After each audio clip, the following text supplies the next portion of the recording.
Баршаңа қайырлы күн, құрметті 5 сынып оқушылары. Бүгін сендермен Excel кітабы бойынша 86-87 беттегі барлық тапсырмаларды бірге орындайтын боламыз. Видео басталмас бұрын міндетті түрде арнаға тіркеліп, қоңыраушаны басып қой, достарыңмен бөлісуді ұмытпа. Reading 7a. Бірінші жаттығуымыз Exercise 1. What do you know about the animal in the picture? What would you like to know about it? Write 3 questions. Listen and see if you can answer them. Суреттегі жануар туралы не білесің және ол туралы тағы не білгің келеді? 3 сұрақ жазу керек. Егер жауап таба алсаң, тыңдалымды қара және тыңда деген. Суретте көрсетілген snow leopards бұл қар барысы жайлы. Қар барысы жайлы сұрақ қоямыз. Where do snow leopards live? Қар барыстары қай жерде өмір сүреді? What do they eat? Олар не жейді? What kind of animal is the snow leopard? Қар барысы дегеніміз қандай жануар? Келесі жаттығуымыз Exercise 2. Екінші жаттығу Read the text and answer the questions. Тексті оқисыңдар және төменде берілген сұрақтарға жауап бересіңдер. Осы текстке қатысты қойылған сұрақтар. Алдымен тексті оқимыз. The ghost of the mountains. A ghost lives high up in the mountains of Central Asia. It hides in the forest and usually only comes out at night. People rarely see it, but it leaves tracks in the snow. This isn't a real ghost. This is the snow leopard, a big cat that they call the ghost of the mountains. The snow leopard has thick fur with black spots on its head, body, and a long tail. Its fur protects it from the freezing cold. Its spots help it hide from its prey. It also has big paws to help it walk on the snow. Snow leopards eat wild sheep and goats. When they attack other animals, they can easily jump to 50 feet. They are very strong and can kill animals that are 3 times bigger than them. Luckily for us, they rarely attack humans. Sadly, the snow leopard is an endangered species. There are now only 4,080 to 6,590 of them. In Kazakhstan, they are fewer than 200. Let's hope that the snow leopard survives and doesn't become a real ghost of the mountains. Енді төмендегі сұрақтарға жауап берейік. Біріншісі, Where do snow leopards live? Қар барыстары қайда өмір сүреді? Snow leopards live in the mountains and forests of Central Asia. Қар барыстары Орталық Азияның тауларында және ормандарында өмір сүреді. Екіншісі, What do snow leopards look like? Қар барыстары қандай, сыртқы көрінісі қандай, яғни? They have black spots on their head, body, and long tails. Олардың басында, денесінде және ұзын құйрықтарында қара жолақтары бар. Үшіншісі, What keeps snow leopards warm? Қар барыстарын не жылытады? Their thick fur keeps them warm. Олардың қалың жүні оларды жылытады. Төртіншісі, What do snow leopards eat? Қар барыстары не жейді? Snow leopards eat wild sheep and goats. Қар барыстары жабайы қойларды және ешкілерді жейді. Бесіншісі, How far can snow leopards jump? Қар барыстары қаншалықты алысқа секіре алады? They can jump up to 50 feet. Олар 50 футқа дейін секіре алады. Алтыншысы, How often do snow leopards attack humans? Қар барыстары адамдарға қаншалықты жиі шабуыл жасайды? They rarely attack humans. Олар адамдарға сирек шабуыл жасайды. Жетіншісі, how many snow leopards are there in Kazakhstan? Қазақстанда қар барысының қаншасы бар? There are fewer than 200 snow leopards in Kazakhstan. Мұнда Қазақстанда қар барыстарының саны 200-ден аз. Бұл екінші жаттығуымыздың дұрыс жауаптары. Келесі тапсырма exercise 3. Үшінші жаттығуымыз complete the sentences with words from the check these words box. Check these words ұяшығындағы сөздерді қолдана отырып, төмендегі сөйлемдерді дұрыс толықтырамыз. Біріншісі, they call the snow leopard a ghost because few people see one. Олар қар барысын елес деп атайды, өйткені оны аз адам көреді. Екіншісі, a snow leopard's spots help it hide from other animals. Қар барыстарының жолақтары оны басқа жануарлардан тығылуға, жасырынуға көмектеседі. Үшіншісі, there are lots of wild animals in the mountains. Мұнда тауларда көптеген жабайы жануарлар бар. Төртіншісі, endangered species need protecting. Жоғалып бара жатқан түрлері қорғауды қажет етеді. Бесіншісі, I hope I see a snow leopard one day.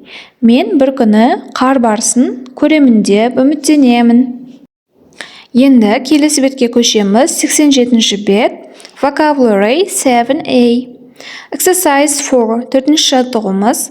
Write 3 facts you remember from the text. Tell your partner. Parts of animals. Есіңде қалған 3 фактты жазу керек және серігіне айт деген алдыңғы 86-шы беттегі қар барысы жайында болған текстен есіңде қалған 3 фактты жазасын. Менің жазғандарым: біріншісі, snow leopard's spots help it hide.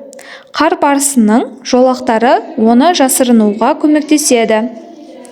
Snow leopards eat wild sheep and goats. Қар барыстары жабайы қой және ешкілерді жейді. Snow leopard isn't a real ghost. Қар барысы шынайы елес емес. Келесі тапсырма exercise 5. Бесінші жаттығуымыз. Listen and repeat. What are these words in your language? Тыңда және қайтала. Мына сөздер сенің тіліңде қалай айтылады? Төменде жануарлардың және құстардың суреттері берілген. Соларды бірге сипаттаймыз. Бірінші суретте trout, балықтың суреті тұр. Бұл жерде бірінші mouse, аузы, eyes, көздері, tail, құйрығы, scales, қабыршық, fin, қанаты, mouse, eyes, tail, scales, fin.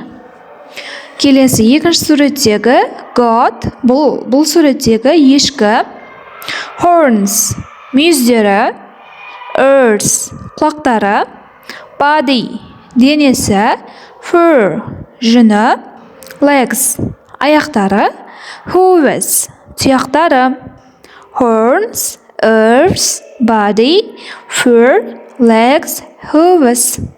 Үшінші суреттегі seagull, шағала құсы көрсетілген. Head, басы, wings, қанаттары, tail, құйрығы, beak, тұмсығы, feathers, қауырсындары, head, wings, tail, beak, feathers. Describing animals, жануарларды сипаттау. Келесі тапсырма exercise 6. 6-шы жаттығуымыз. A тапсырмасы. Use the adjectives to complete the description. Сын есімдерді қолдана отырып, сипаттамаларды толықтыр деген. Sharp, өткір, small, кішкентай, long, ұзын. Бірінші суретте тотқұс көрсетілген.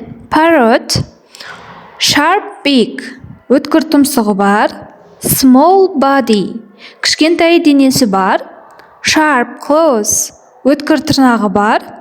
Long tail, ұзын құйрығы бар. Енді келесі суретте көшеміз. Bear, аю көрсетілген. Аюды сипаттаймыз. Бірінші, wide mouth, кең аузы бар. Big nose, үлкен мұрны бар. Small ears, кішкентай құлақтары бар. Sharp teeth, өткір тістері бар. Thick fur, қалың жүні бар. Үшінші суреттегі giraffe. Жираф, long neck, ұзын мойны бар. Thin tail, жіңішке құйрығы бар. Small head, кішкентай басы бар. Long legs, ұзын аяқтары бар.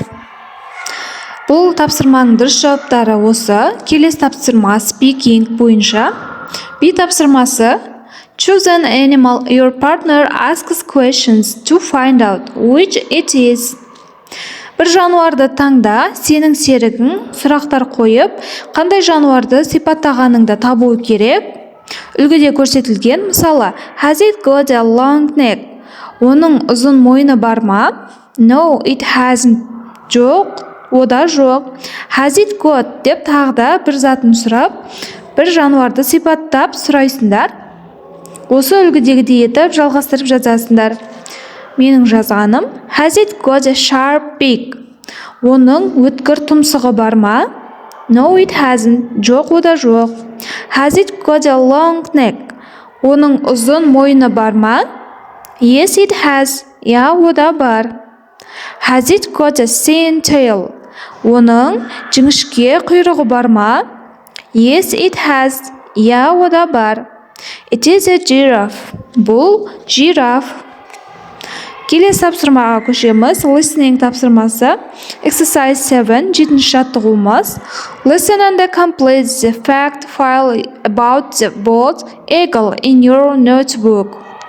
Тасқыран жайлы тыңдалымды тыңдау керек және дәптеріңе жаз деген. Тыңдалымды тыңдау арқылы төмендегі бос орындарды дұрыс толықтырып шығамыз. Name, bald eagle. Color, brown or black. Has got a yellow beak and sharp claws. Its wings are 2 meters wide. Flies up to 65 kilometers an hour. Eats fish. Lives for 20-30 years. Тасқыран немесе бүркіт, тамаша құс, ол қара қоңыр немесе қара түсті, ал басы мен құйрығы ақ. Оның үлкен көздері және кішкентай өткір сары тұмсығы және өткір тырнақтары бар. Оның қанаттарының ені 2 метрге дейін жетеді. Бүркіттер өте жылдам ұшады және 65 км сағатына дейін ұша алады. Олар әдетте балық жейді. Олар 20-30 жылға дейін өмір сүреді. Келесі тапсырмаға көшеміз. Writing жазылым бойынша берілген тапсырма. Exercise 8, 8-ші жаттығу. Write a short fact file about an animal you like. Use the fact file in exercise 7. A model. Read it to the class. Қысқаша дерек жазу керек өзіңнің ұнататын жануарың туралы. 7-ші жаттығуды үлгі ретінде аласыңдар және оны сыныпқа оқып бер деген. Мен піл туралы жаздым. Elephants. Elephants are the largest living land animals. African elephants have larger ears and sharp beaks. Elephants are used as working animals. They have a big body, big ears, and a long nose. Elephants lived in the African forests. Пілдер. Пілдер жерде өмір сүретін ең үлкен жануарлар. Африкалық пілдердің үлкен құлақтары және өткір тұмсықтары бар.